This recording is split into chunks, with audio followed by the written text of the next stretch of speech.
My name is James Tower, and I'm the blacksmithing pastor.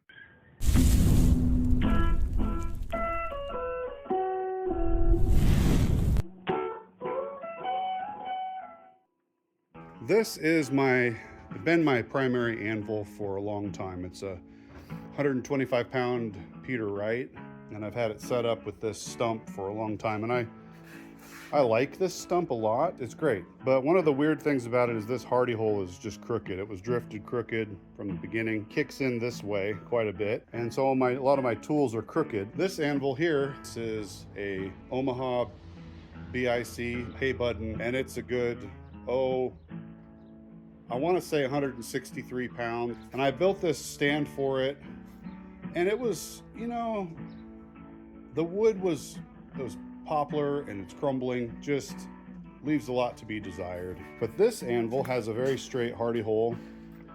It's had a little work done, but it's a great anvil. This is going to be my new primary anvil, but I need a better stand for it. And I like stumps, but I think I'm going to go with steel this time.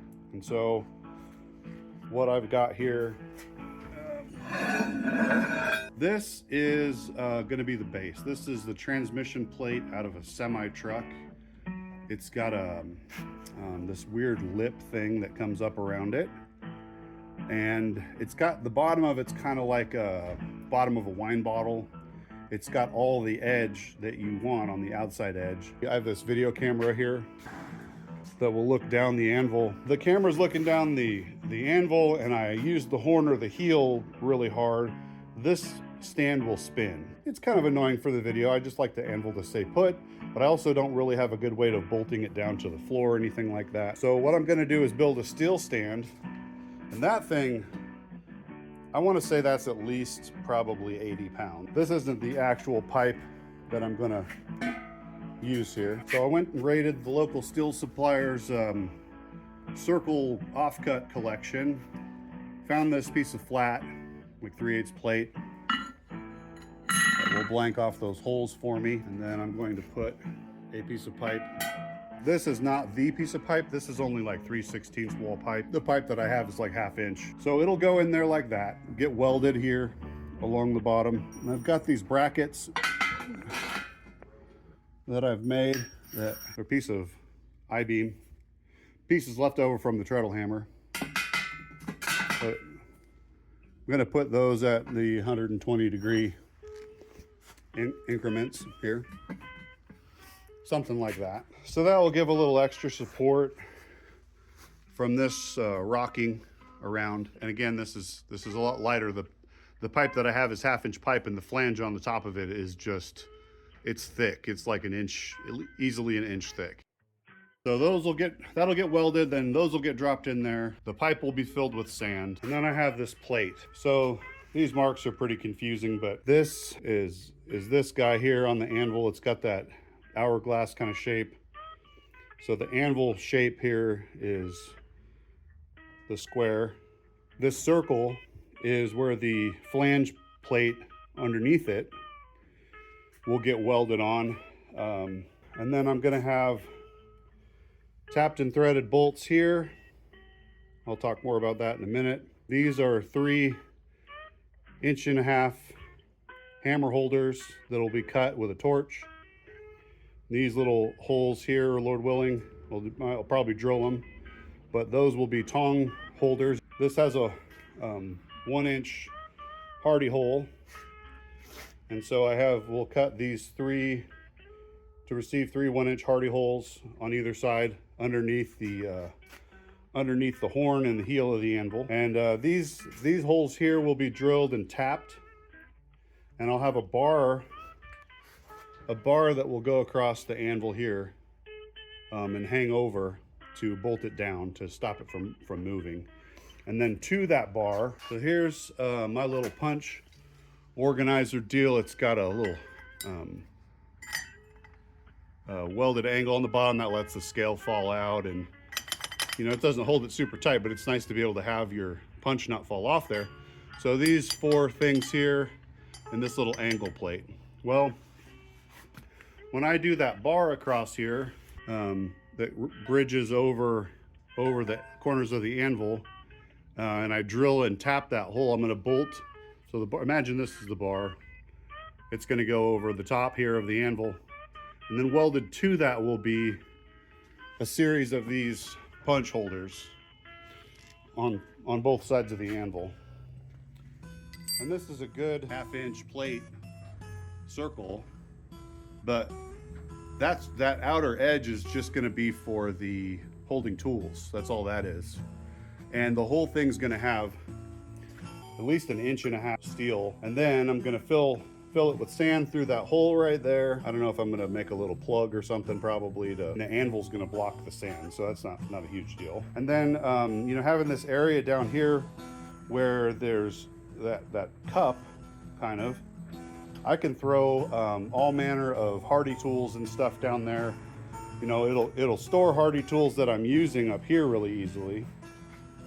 But if I had, like, I don't know, some extra tools, I could just throw them down in there, and it kind of adds to the weight. And if the anvil starts to spin or twist, there's this weird serrated lip here. Even if with all that weight, if it still twists anyway, I can just drop my foot right there on there to stop it from spinning. And then last but not least, I have this cart that I made here. I need to do a video on this. But what you're looking at is a big handled cart that has these 2 railroad spikes like forks, but instead of being like a forklift that has them like this, it has them up vertical. And a lot of my stuff is built to be moved with this special cart. This anvil can move with that cart. You know, this stump anvil's got those 2 holes drilled in it that cart goes into. Swage block, a lot of stuff is built. Either it's got wheels built on it, like that 350-pound bridge anvil or the forge, or it's pretty much built to hook up to my cart.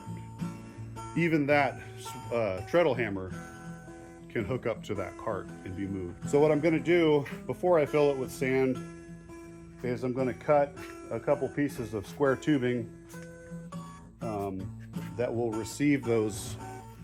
So I don't know exactly where it's going to be, but if you can imagine, I'm going to cut that out with a torch, put the bar through there, weld it all together so there's this hollow for the 2 forks. That'll let me pick it up from 2 sides of the anvil. So anyway, that's kind of what I'm thinking. I think it's going to be really heavy. That transmission plate weighs quite a bit, and then when I fill it full of sand, that will weigh quite a bit. And if you have a round bottom on your anvil or whatever, you can rock it up on the corner and you can roll it. You know, if I only want to move it a short distance, I don't have to grab the cart to do that. I can just spin it, and so that should let me be able to spin it too. I know a lot of people are big fans of the 3-legged design for a anvil stand, and it's simple and it's portable and it's not a bad thing. But this will be my main primary anvil. I'm probably not going to take it, you know, necessarily around. I still have years worth of tools and things that are built for this guy, so he can be my kind of my portable anvil. That cart will actually lift this anvil, and I can jack it up with a Hoyer lift, a patient lifter at a hospital. And these wheels here will let me roll this cart right in the back of my pickup truck and then wheel the whole thing out too. So it's been a while since I've done a forging project, but I'm really working on building up the shop. And I think I'm pretty excited about how things are going.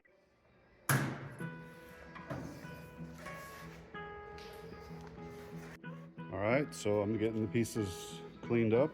And we got this cut. It's got to have a weld in the middle of it.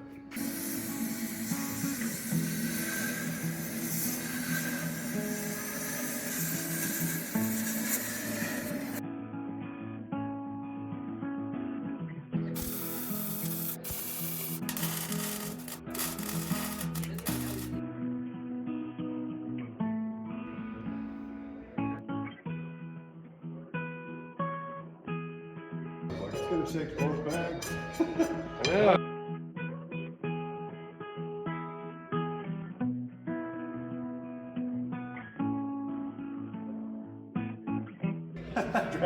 dragging your sleeve through it.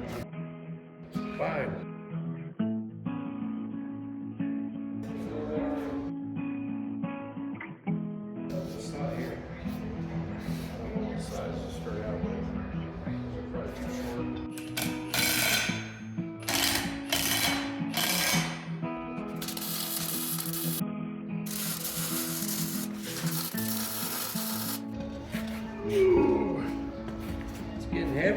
It sure is. It's like a help instead of standing here watching you.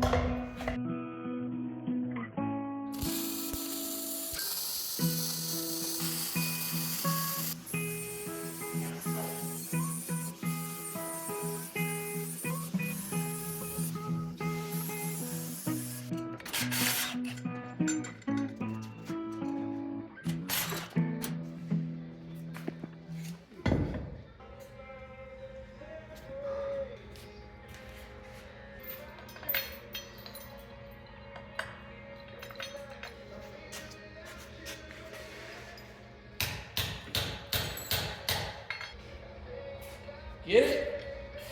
Yeah. I think I'm just gonna tack these just a little bit on the sides. Oh, so they After it sits Okay. in, after it gets right where I want it. right. Just tack And it. then tack those in with the chains in there so I know it's all gonna fit. Right.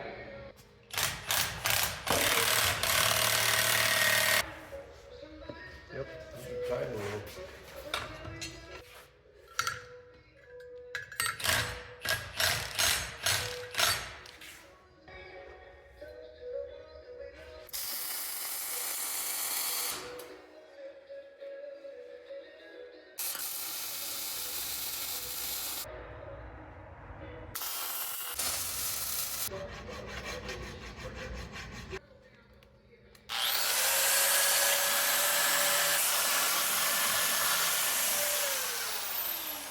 Yeah, this thing is slick.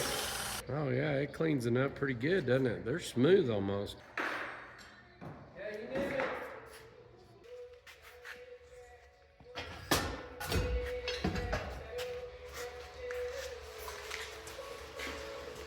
Holy cow. I gotta get a picture of that. It works. I'd be curious what it weighs. Yeah.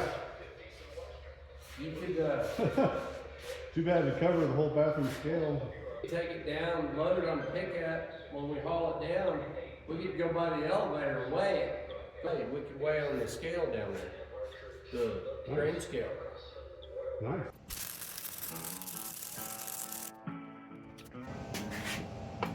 Well, I've got this bar bent here, and that goes up and around, and that's going to let me move my ball tool, my work hold down. It's got like a motorcycle chain, and you just flop that weight over the top. This one will let me, I'll put a carabiner on there. I can take it off when I don't want it on there, and then I can be able to slide it along this bar to anywhere in the sweet spot of the anvil.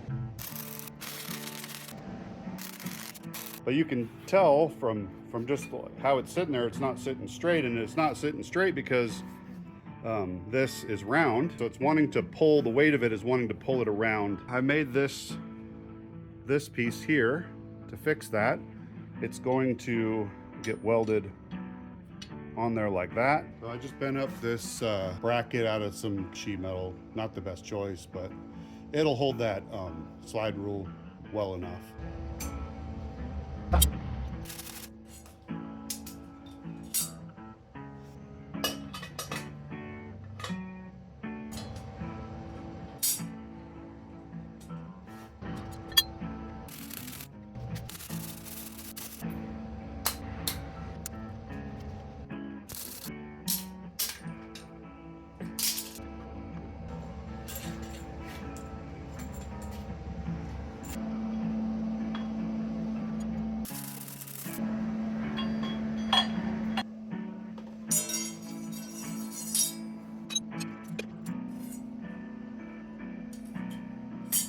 All right, well, I got it painted and I got it loaded, and look at some of the upgrades here. You can see just a little bit of it here, but I cut that mat down so it just sits underneath the base of that deal. This bay has the guillotine tool. This little nub here keeps it from walking off. Got the dies for the guillotine tool live down there. I got room for my hook rule here, and it's a little crowded back there, but it's got a space to live. Now in this bay, I've got my longer hardy tools. I've got a couple Bics, a planishing stake and a bent bick and a straight bick. And then the ball has a nice little spot to rest there. And then on this side, I've got my big top tool there. Down here I've got just kind of hardy tool storage, place for my brush. I got some hardy tool storage, 3 on each side. I need to make more hardy tools that fit this anvil, but my hold down tool, it's adjustable. Got places for punches, places for hammers. You can tell that all that stuff can't live together very well. Like if I tried to put 3 hammers and 4 pairs of tongs, that wouldn't necessarily work out really well. But the versatility is there, so I can throw, you know, if you look at this side, I could throw a pair of tongs in one of these holes. But I don't have to have all the holes full. You know, again, I have my most commonly used hammers is rounding hammer. I got a cross peen hammer, a straight peen hammer, and this dog-faced hammer. Those are the ones I use the most. Place for punch storage. I got this measuring device that sits on the anvil. It's super handy. And the hold down tool thing works really well. Pops down, but I can move it. Just gotta figure out where I want it. And so you can see it's good for quite a big range, and that little keeper deal is really nice for just making sure that it's got a good place to rest. It works out really well for the length. If it drops down below that tool, this keeper stops it from going. If I put something up here that's bigger, it just lifts it up. And if it lifts it up, it's just gonna go off the flat edge of the anvil instead of that deal, so it doesn't really need it. It's just where the round would mess it up. That's a problem. So there's what I would call my ultimate anvil stand. Now, it's heavy, it doesn't move. If I kick it, I can move it, but just beating on it with a hammer on the horn isn't gonna really move it. It won't mess up the shot with having the anvil all twisted if I start using the horn or something. It won't walk, you know, during the midst of the video, because that big base doesn't want to turn, and it's got that mat that makes it even harder to make it turn. All right, so if I want to use the guillotine tool, I just grab it down here, throw it in the spot. Grab the ball, flop it over. And it's good, it's not gonna be all bouncy. You know, my hardy hole's way back here, so that weight on there just kind of keeps the front end from bouncing around on me too bad. What I'd like to demonstrate now is what I have to do to use the cart. But all I have to do is pull out two hammers, and then I can put the 2 hammers back while I use the cart. And you can see the cart has clearance for this bick. The hardy tools will stay in there when I tilt the cart. Cart doesn't hit the brush. On this side, the cart doesn't hit the guillotine tool. It doesn't hit the little sheet metal holder for that hook rule. So again, all I have to do is take those 2 hammers out, and I can tilt this whole thing and it's good to go.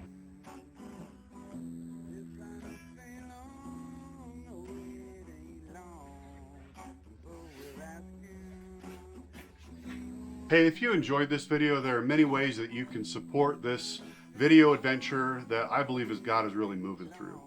And most of the ways that you could support my channel don't take any money. Prayer is free, and God has all the resources out there that I'll ever need, so I appreciate your prayers. But I would also love it if you would like the video, share it with your friends.